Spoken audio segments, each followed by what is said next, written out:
চলতি মৌসুমে আমের রাজধানী চাঁপাইনবাবগঞ্জ থেকে বিদেশে আম রপ্তানি শুরু হয়েছে। এই মৌসুমে প্রথমবারের মতো 600 কেজি হাড়িভাঙা আম সুইডেনে রপ্তানি করা হয়।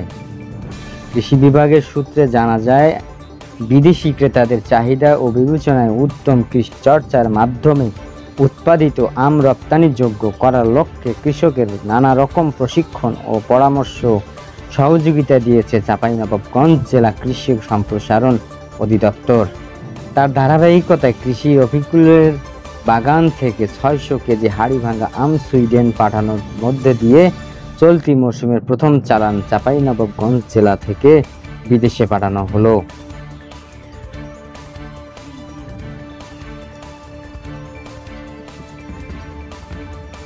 আম চাষি রফিকুল ইসলাম বলেন, বিগত কয়েক বছর ধরে জেলা কৃষি বিভাগের পরামর্শ অনুযায়ী সম্পূর্ণ নিরাপদ ও স্বাস্থ্যসম্মত উপায়ে আম উৎপাদন করছি।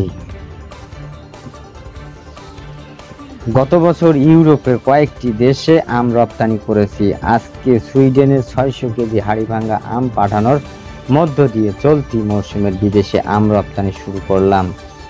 এই বছর সুইডেন ছাড়াও রাশিয়া, ইংল্যান্ড, ইতালি, সৌদি আরবে আম পাঠানোর জন্য প্রাথমিক আলোচনা সম্পূর্ণ হয়েছে এবং সেই অনুযায়ী প্রস্তুতি নিচ্ছি।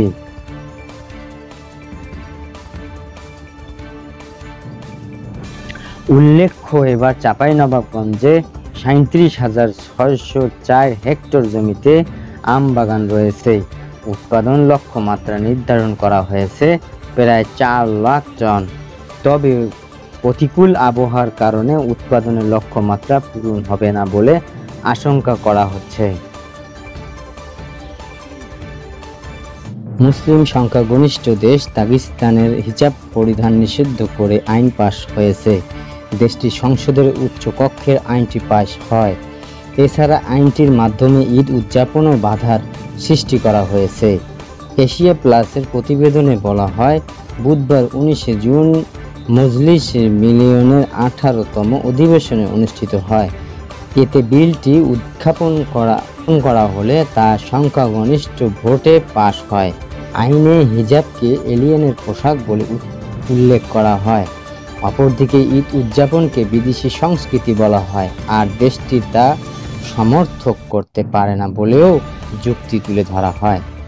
এই প্রেক্ষিতে বলা হয়, শিশুরা ঈদ উদযাপনে বিশেষ অনুষ্ঠানে যোগ দিতে পারবে না। দেশটিতে তা ঈদগাহ নামে পরিচিত।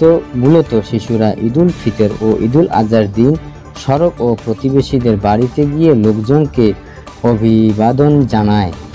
নিষিদ্ধ করার বিলটি অনুমোদন করে।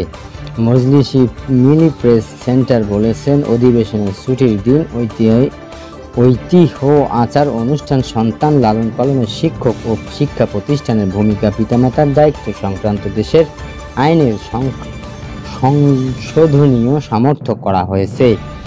আইনটি মূলত হিজাব ও ইসলামিক হেড স্টাফ ও ইসলামিক পোশাকের অন্যান্য ঐতিহ্য ধরে লক্ষ্য করে প্রমাণিত। বলা হচ্ছে, এইসব পোশাক সাম্প্রতিক বছরগুলোতে মধ্যপ্রাচ্য থেকে পাকিস্তানে আসতে শুরু করে এই দেশটিতে ছড়িয়ে পড়েছে। সরকারের কর্মকর্তা এই পোশাক ধারণকারীদের ইসলামিক চরমপন্থীদের সঙ্গে তুলনা করেছে। দেশটির 96% অধিবাসী মুসলমান। পাকিস্তানের 2009 সালে ইসলামকে সরকারি ধর্ম হিসেবে ঘোষণা করা হয়। এই বিষয়টি সাবেক সোভিয়েত দেশগুলোর মধ্যে পাকিস্তানকে আলাদা করে তুলেছে। তবে পাকিস্তানের মধ্যে অন্য যে কোনো ধর্ম পালনের পূর্ণ স্বাধীনতা হয়েছে। খ্রিস্টান, বৌদ্ধ, ইহুদি রয়েছে। পাকিস্তানের ধর্মীয় স্বাধীনতা ও অধিকার ভোগ করতে ধর্মীয় সম্প্রদায়কে নিবন্ধন করতে হয়। এই নিবন্ধন ছাড়া কোনো দল উপাসনার জন্য একত্রিত হতে পারে না। ব্যতিক্রম করলে বড় অঙ্কের জরিমানা, পাশাপাশি তাদের উপাসনালয় বন্ধ করে দেওয়া হয়। আওয়ামী লীগের 75তম প্রতিষ্ঠা বার্ষিকী উপলক্ষে রাজধানীর সোহরাওয়ার্দী উদ্যানে আলোচনা সভার অংশ নিতে দলে দলে জড়ো হয়েছে নেতাকর্মীরা। সমাবেশের জন্য সোহরাওয়ার্দী উদ্যানে ফটকগুলো বেলা 11:30টায় খুলে দেওয়া হয়। এরপর থেকে আওয়ামী লীগের ও বিভিন্ন সহযোগী সংগঠনের নেতাকর্মীরা উদ্যানে জড়ো হতে শুরু করে। দলের ৭৫তম প্রতিষ্ঠা বার্ষিকী উপলক্ষে আলোচনা সভায় যোগ দিতে ঢাকা উত্তরা থেকে এসেছে ৭২ বছর বয়সী আওয়ামী লীগের কর্মী মোহাম্মদ সিদ্দিকুর রহমান। তিনি বলেন, দলের প্রতি ভালোবাসা থেকেই প্রতি বছর সকল দলের অনুষ্ঠানে আসি। আমি ছোটকাল থেকেই পারিবারিকভাবে আওয়ামী লীগ কর্মী। প্রথমবার এসেছিলাম সাহারা খাতুন আপার সাথে, এখন আপনাদের এমপি খসরু সাহেবের সাথে এসেছি এবং আল্লাহ বাঁচিয়ে রাখলে ভবিষ্যতেও আসব। সিদ্দিকুর বলেন, দলে এখন আমি আমার ওয়ার্ডের সভাপতিত্বের দায়িত্ব পালন করছি। যখন পদপদবি ছিল না তখনও দলের সম্মেলনে আসতাম, ভবিষ্যৎ পদ উন্নতি না থাকলেও আসব।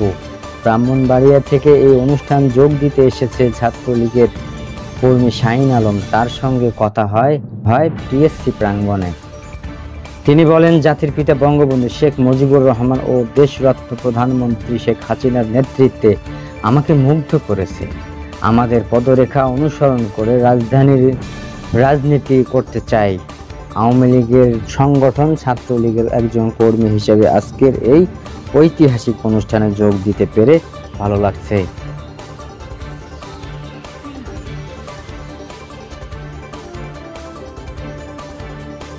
মহাপরিদর্শক আইজি পদ সহ পুলিশের বড় রদবদল হয়েছে।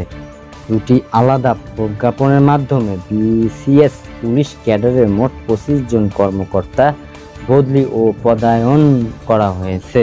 স্বরাষ্ট্র মন্ত্রণালয়ের জন নিরাপত্তা বিভাগের পুলিশ এক শাখা থেকে দুটি প্রজ্ঞাপন জারি করা হয়।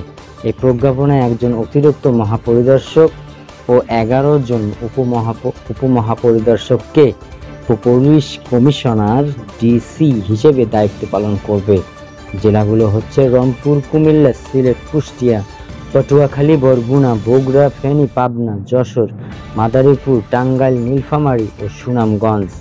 জনস্বার্থে এই আদেশ অবিলম্বে কার্যকরের নির্দেশ দেওয়া হয়েছে।